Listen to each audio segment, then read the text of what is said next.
नमस्कार दोस्तों, कैसे हैं आप सब लोग। उम्मीद करती हूँ आप सब लोग ठीक होंगे। आज मैं फिर हाजिर हो गई हूँ एक नई जानकारी के साथ। दोस्तों आज मैं बताने वाली हूँ शंकर भगवान के मंदिर में हम जाते हैं, डेली जल लेके जाते हैं। क्या जल चढ़ाने का तरीका हमें पता है? उसका फल हमें क्यों नहीं मिलता है? तो चलिए करते हैं स्टार्ट। शंकर भगवान के मंदिर में जल चढ़ाने का सही तरीका बताती हूँ, वीडियो में अंत तक अवश्य बने रहे।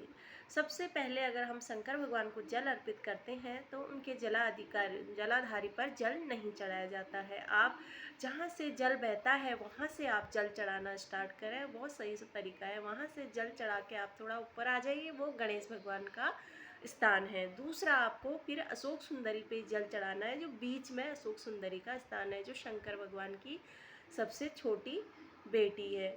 और तीसरा, आपको कार्तिकेय पे जल चढ़ाना है, जो तीसरे भाग में है। फिर आप गोल करके जल चढ़ाइए, जहाँ से जलाधारी स्टार्ट हुई थी, फिर जहाँ से जलाधारी खत्म हो, जहाँ से जल चढ़ाना आपने स्टार्ट करा है वहीं पे गोल करके वहीं पे आपको ख़त्म करना है। उसके बाद आपको जलाधारी पर चढ़ाना है। उसके बाद आपको शंकर भगवान के ऊपर एक कलश रहता है, उसमें और नाग देवता में चढ़ाना है। तो इसका फल आपको तब प्राप्त होता है। तो शंकर भगवान को हम पुष्प भी चढ़ाते हैं। क्या पुष्प का चढ़ाने का तरीका आपको पता है? आपको नहीं पता होगा।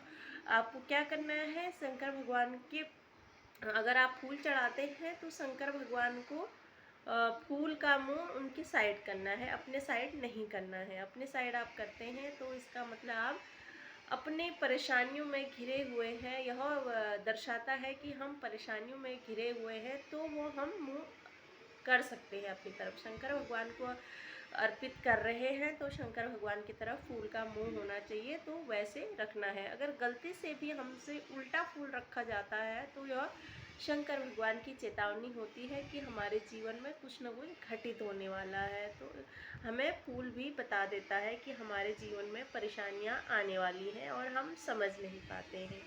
दूसरा, शंकर भगवान पे अगर हम दूध चढ़ाते हैं उसके बाद हमें क्या जल चढ़ाना चाहिए?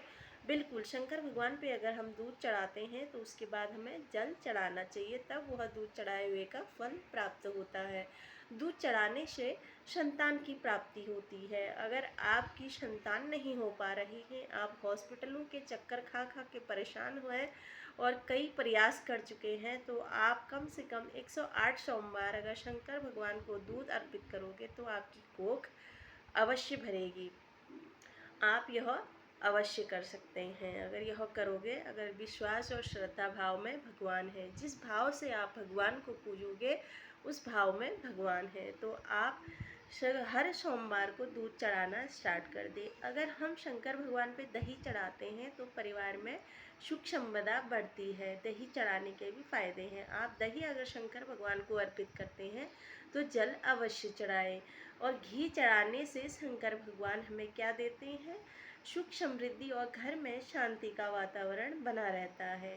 शंकर भगवान को दूध, दही, घी अत्यधिक प्रिय है। अगर हम डेली या हर सोमवार चढ़ाते हैं तो हमारे घर में सुख समृद्धि, सुख संपदा, संतान, सारी परेशानियां धीरे धीरे समाप्त होने लगती हैं। और शंकर भगवान की कृपा जिन पे रहती है तो उनकी अकाल मृत्यु भी टल जाती है। तो अगर जो शनिवार के दिन जल चढ़ाता है उनकी कभी अकाल मृत्यु नहीं होती है। तो शंकर भगवान एक मात्र ऐसे देव है जो हमारे भाग्य में लिखे हुए को भी बदल सकते हैं। तो इसलिए शंकर भगवान के मंदिर में जाकर एक लोटा जल अवश्य चढ़ाएं। पहले गणेश भगवान से स्टार्ट करते हैं। सीधे आप अगर जलाधारी पे जल चढ़ा देते हैं तो उसका फल हमें प्राप्त नहीं होता है। पहले आपको मैंने बताया था कैसे जल चढ़ाना है।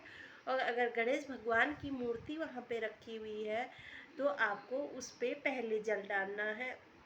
और जल में दूध मिक्स ना करें। अगर आप तांबे के लोटे से जल चढ़ा रहे हैं, अगर आप उसमें दूध मिक्स कर देते हैं तो वो संक्रमित हो जाता है, विषैला हो जाता है।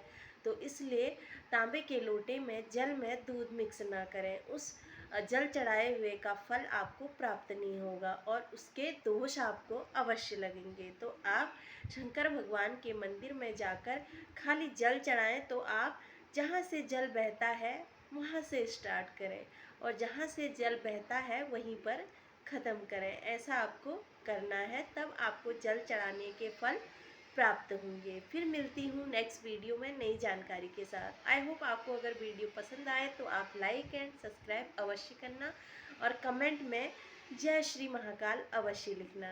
महादेव आपके जीवन में खुशियाँ ही खुशियाँ भरे और आपके जीवन में सुख शांति बनी रहे।